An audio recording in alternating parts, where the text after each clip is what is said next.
friends, welcome to Dev's Cooking. இன்னைக்கு நம்ம சேனல்ல செட்டிநாடு ஸ்டைல் மீன் வறுவல் எப்படி பண்றதுன்னு பார்க்க போறோம். நம்ம எல்லாத்தையுமே மசாலா எல்லாமே ஃப்ரெஷ்ஷா அரைச்சு பண்ண போறோம். நல்ல ஃப்ளேவர்ஃபுல்லா டேஸ்டா இருக்கும். வாங்க அது எப்படி பண்றதுன்னு வீடியோக்குள்ள போய் பார்க்கலாம். செட்டிநாடு ஸ்டைல் மீன் வறுவல் பண்ணுறதுக்கு தேவையான பொருட்கள் பார்த்துடலாம். இது நம்ம எதுவுமே மசாலா அப்படியே பாக்கெட்டில் உள்ளது அப்படியே போட தேவையில்லை. எல்லாத்தையுமே அரைச்சி ஃப்ரெஷ்ஷாக போட போகிறோம். நான் இதுக்கு கால் கிலோவுக்கு கொஞ்சம் கூட தான் இருக்குது. அதுக்கு வாவல் மீன் எடுத்திருக்கேன். அதை முழு மீனாக தான் இன்றைக்கி ஃப்ரை பண்ண போகிறேன். நல்லா க்ளீன் பண்ணி நடுவில் கீரல் போட்டு எடுத்து வச்சுருக்கேன். 1 டேபிள் ஸ்பூன் இஞ்சி பூண்டு பேஸ்ட் எடுத்திருக்கேன். இது கூடவே ஃப்ரெஷ்ஷாக மசாலா தயாரிக்கிறதுக்கு நான் இந்த 2 மீனுக்கு மட்டும் அளவு சொல்கிறேன். 4 வரமிளகாய் எடுத்திருக்கேன். 1/2 டேபிள் ஸ்பூன் ஜீரகம், 1/2 டேபிள் ஸ்பூன் சோம்பு, 1/4 டேபிள் ஸ்பூன் மிளகு, 1/4 டேபிள் ஸ்பூன் மஞ்சள் பொடி, 4 கிராம்பு, ஒரே ஒரு சின்ன சைஸ் பட்டை, 1/2 ஸ்பூன் பெருங்காயத்தூள் எடுத்திருக்கேன். 1/4 ஸ்பூன் கொத்தமல்லி விதை இருக்குதுல்ல, அது எடுத்திருக்கேன். இது கூட மீன் பொரிக்கிறதுக்கு எண்ணெய் அப்புறம் உப்பு தேவையான அளவு எடுத்துக்கலாம். வாங்க அது எப்படி பண்ணுறதுன்னு பார்க்கலாம். ஃபஸ்ட்டு இந்த எடுத்து வச்சுருக்க மசாலாலாம் இருக்குதுல்ல, அதெல்லாம் ட்ரை பேனில் போட்டு நம்ம ட்ரை ரோஸ்ட் பண்ண போகிறோம். இப்போ எடுத்து வச்சுருக்க பொருட்களெல்லாம் ட்ரை ரோஸ்ட் தான் பண்ணணும். அதுக்கு நான் பேன் வச்சுட்டேன். பேனில் மிளகா எடுத்துருக்கேன். உங்கள் காரத்துக்கு ஏற்ற மாதிரி நீங்கள் எடுத்துக்கோங்க. நான் 1/4 கிலோக்கும் அதிகமாக இருக்குது மீன், அந்த அளவுக்கு நான் சொல்லியிருக்கேன். உங்கள் மீன் அளவுக்கு ஏற்ற மாதிரி நீங்கள் எடுத்து வச்சுருக்க பொருட்களெல்லாம் அதிகப்படுத்திக்கோங்க. 4 வரமிளகா எடுத்திருக்கேன். 1/2 டேபிள் ஸ்பூன் கொத்தமல்லி, 1/2 டேபிள் ஸ்பூன் ஜீரகம், 1/2 டேபிள் ஸ்பூன் சோம்பு, 1/4 டேபிள் ஸ்பூன் மிளகு. நான் 1/4 டேபிள் ஸ்பூன் தான் எடுத்திருக்கேன். மிளகா காரமாக இருக்கும். அதனால் இது கூட 4 கிராம்பு, ஒரே ஒரு பட்டை. இதை மட்டும் லோ ஃப்ளேமில் வச்சுட்டு எண்ணெய் எதுவுமே ஊற்றாமல் ட்ரையாக பொரிச்சு எடுத்துக்கலாம். கலர் கொஞ்சம் கோல்டன் ப்ரௌனாக மாறணும். அதுக்குன்னு ஹை ஃப்ளேமில் வச்சுட்டு கருக விட்டுறாதீங்க. அப்புறம் மசாலா ஒரு மாதிரி கசப்பு தண்ணி வந்துடும். அதனால் ஃப்ளேமை கம்மியாக வச்சுட்டு கோல்டன் ப்ரௌன் வர வரைக்கும் நம்ம வறுத்து எடுத்துக்கலாம். இந்த மாதிரி ஃப்ளேமை கம்மியாக வச்சுட்டு பொரிச்சு எடுத்துக்கோங்க. அதே நேரத்தில் எடுத்து வச்சுருக்க மஞ்சள் தூளையும் பெருங்காயத்தூளையும் ஃப்ளேமை ஆஃப் பண்ணிவிட்டு போட்டு சும்மா ஒரு மிக்ஸ் பண்ணிவிட்டு நம்ம ஃப்ளேமை ஆஃப் பண்ணிடலாம். இந்த மாதிரி நீங்கள் அரைச்சி வச்சுட்டு மீன் வறுவல் பண்ணி பாருங்கள், ரொம்ப டேஸ்ட்டாக இருக்கும். அதுவும் இல்லாமல் நம்ம ஃப்ரெஷ் மசாலா போடுறதுனால நல்ல ஃப்ளேவர்ஃபுல்லாக இருக்கும். கண்டிப்பாக நீங்கள் ட்ரை பண்ணுங்கள்.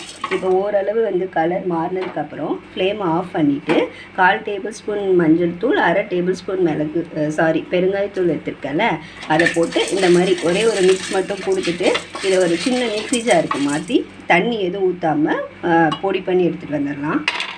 ட்ரை ரோஸ்ட் பண்ணி வச்ச அந்த மசாலாலாம் இந்த மாதிரி குட்டி மிக்ஸி ஜாரில் மாற்றிட்டேன். தண்ணி எதுவும் ஊற்றாமல் வெறும்னா பவுட்ரு மாதிரி அரைச்சி எடுத்துகிட்டு வந்துடலாம். இப்போது ட்ரை ரோஸ்ட் பண்ண பொருள்லாம் நான் மிக்ஸி ஜாரில் போட்டு நல்லா இந்த மாதிரி பவுட்ரு மாதிரி பண்ணி எடுத்துகிட்டு வந்துட்டேன்.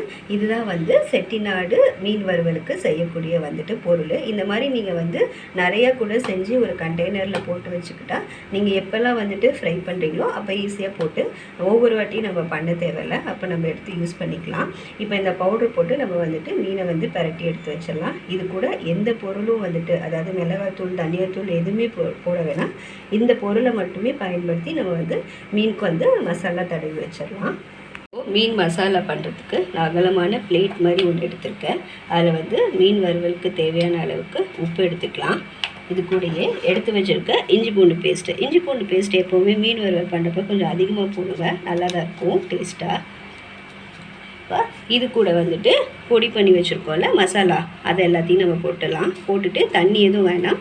இஞ்சி பூண்டு பேஸ்ட்டில் உள்ள அந்த ஈரப்பதத்துலேயே நல்லா மிக்ஸ் பண்ணி எடுத்துக்கலாம். அப்படி உங்களுக்கு தேவைன்னா கொஞ்சமாக போட்டு நீங்கள் பரட்டிக்கோங்க, தண்ணி போட்டுக்கோங்க. இப்போது மீன் மசாலா ரெடி பண்ணியாச்சு. இப்போ மீனில் தடவி எடுத்துக்கலாம். இந்த மாதிரி நீங்கள் பெரிய மீனாக எடுக்கிறப்ப மீன் ஃபிஷ் மார்க்கெட்லேயே இந்த மாதிரிட்டு கட் பண்ணி வாங்கிக்கோங்க. ஏன்னா இந்த இடுக்கிலெல்லாம் நம்ம மசாலா தடவுனா தான் நல்லா மீனுக்குள்ளெல்லாம் காரம் சாரெல்லாம் ஏறி சாப்பிட்றதுக்கு நல்லாயிருக்கும். அதனால் இந்த மாதிரி கீரல் போட்டு வாங்கிக்கோங்க. இந்த மாதிரி இப்போ கட் பண்ணி ரெடி பண்ணி வச்சுருக்கோம்ல மசாலா, அதை இந்த மாதிரி மீனில் எடுத்து தடவிக்கலாம். மீனோட உள்ளக்குள்ளெல்லாம் எல்லாமே தடவிக்கோங்க. இந்த மாதிரி மசாலாவை இந்த மாதிரி மீனுக்குள்ளெல்லாம் வச்சுட்டு நீங்கள் போடுங்க. மேலே மட்டும் தடவிட்டு விட்டுறாதீங்க. இது கொஞ்சம் வாவல் மீனில் மசாலா ஒட்டாத மாதிரி தான் இருக்கும். கொஞ்சம் அதிகமாகவே தடவிக்கோங்க. நான் ஃபுல்லாக தடவிட்டு காமிக்கிறேன். ரெண்டு மீன்லையும் மீன் மசாலா வந்து நல்லா அப்ளை பண்ணியாச்சு. முன்னாடி பின்னாடி அப்புறம் உடம்பு உள்ளார எல்லாமே நல்லா அப்ளை பண்ணியாச்சு. இது ஒரு 20 நிமிஷம் நம்ம ஃப்ரீசரில் வச்சு எடுத்துக்கலாம். அதுக்கப்புறம் நம்ம வந்துட்டு ஷாலோ ஃப்ரை பண்ணாலும் சரி, டீப் ஃப்ரை பண்ணாலும் சரி, எல்லாத்துக்குமே இது வந்துட்டு நல்லா தான் இருக்கும். நான் இன்னைக்கு வந்துட்டு ஷாலோ ஃப்ரை தான் பண்ண போகிறேன். இது கொஞ்சம் ஊறட்டும், நான் பொரிக்கிறப்ப காட்டுறேன்.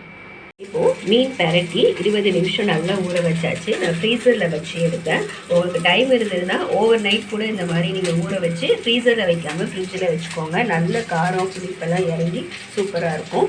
இப்போ வந்துட்டு நம்ம வந்து பொரிச்சு எடுத்துடலாம். நான் இன்றைக்கி டீப் ஃப்ரை பண்ணலை, ஷாலோ ஃப்ரை தான் பண்ண போகிறேன். கொஞ்சமாக எண்ணெய் விட்டு நம்ம வந்து வறுத்து எடுத்துக்கலாம்.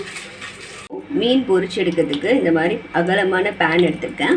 பேனில் வந்துட்டு ஒரு 4 டேபிள் ஸ்பூன் எண்ணெய் விட்டுருக்கேன். எண்ணெய் காஞ்சிச்சு. ஃப்ளேம் வந்து கம்ப்ளீட்டாக லோ வச்சுக்கோங்க. லோ பண்ணிவிட்டு நம்ம வந்து பரட்டி வச்சுருக்கோம்ல மீன், அதை எடுத்து நம்ம இந்த மாதிரி போட்டுடலாம். அகலமான பேனாக இருந்ததுன்னா 2 போடலாம். சின்ன பேனாக இருந்ததுன்னா ஒன்றா போட்டுடுங்க. அப்படி இல்லைன்னா பெரட்டுறப்ப கண்டிப்பாக வந்துட்டு மசாலா வந்து உதிரும். அதனால் அதே போல் மீனை போட்டவுடனே வந்து பெரட்டிடாதீங்க. ஒரு 1லேருந்து 1.5 நிமிஷம் இருக்கட்டும். அதுக்கப்புறம் நம்ம திருப்பி எடுத்துக்கலாம். மீனோட ஒரு பக்கம் நல்லா வெந்துருச்சு. இப்போ அடுத்த பக்கமும் நல்லா நம்ம திருப்பி போட்டுக்கலாம்.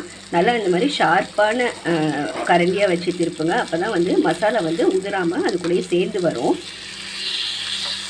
இந்த மாதிரி தோசை திருப்பி அதெல்லாம் கூட வச்சு திருப்பலாம். பாருங்கள், நம்ம அரிசி மாவு கார்ன்ஃப்ளவர் எதுவுமே போடலை. ஆனால் மசாலா உதிராமல் நல்லா அழகாக அதோடையே செட் ஆகி சூப்பராக வெந்திருக்கு. இப்போ இன்னும் கொஞ்சம் மேலால் எண்ணெய் ஊற்றிட்டு அடுத்த பக்கமும் நல்லா வந்துட்டு வேக வச்சுக்கலாம். மீனோட அடுத்த பக்கமும் சூப்பராக வெந்துருச்சு. உள் சைடு முன்பக்கம் பின்பக்கம் செம்மையாக வெந்திருக்கு. நல்லா இப்போ அரைச்சி வச்சனால நல்ல ஃப்ளேவர்ஃபுல்லாக இருக்குது. கண்டிப்பாக இந்த மாதிரி அரைச்சி வச்சு கண்டிப்பாக மீன் வறுவல் செஞ்சு சாப்பிட்டு பாருங்கள், ரொம்ப பிடிக்கும். இப்போ வந்து நம்ம ஃப்ளேம் ஆஃப் பண்ணிவிட்டு நம்ம வேறு பிளேட்க்கு மாற்றி எடுத்துக்கலாம். நான் வேறு பிளேட்டில் மாற்றிட்டு நான் காமிக்கிறேன். செட்டிநாடு ஸ்டைல் மீன் வறுவல் ரொம்ப சூப்பராக ரெடியாக இருக்குது. நல்ல ஃப்ளேவர்ஃபுல்லாக நல்லா காரசாரமாக டேஸ்ட்டாக வந்திருக்கு. கண்டிப்பாக இந்த மாதிரி மீன் வாங்கினா ஒரு வாட்டி கண்டிப்பாக ட்ரை பண்ணி பாருங்கள். இது வந்து சாம்பார் சாதம், ரசம் சாதத்துக்குலாம் பெஸ்ட்டு சைட் டிஷ்ஷாக இருக்கும். வீடியோ பிடிச்சிருந்ததுன்னா லைக், ஷேர், கமெண்ட் பண்ணுங்கள். மறக்காமல் சப்ஸ்கிரைப் பண்ணி பக்கத்தில் உள்ள பெல் ஐக்கானை கிளிக் பண்ணுங்கள். அப்போ தான் நான் போகிற வீடியோ உங்களுக்கு நோட்டிஃபிகேஷனாக வரும். Thank you friends. தேங்க்ஸ் ஃபார் வாட்சிங் கிரேஸ் குக்கிங்.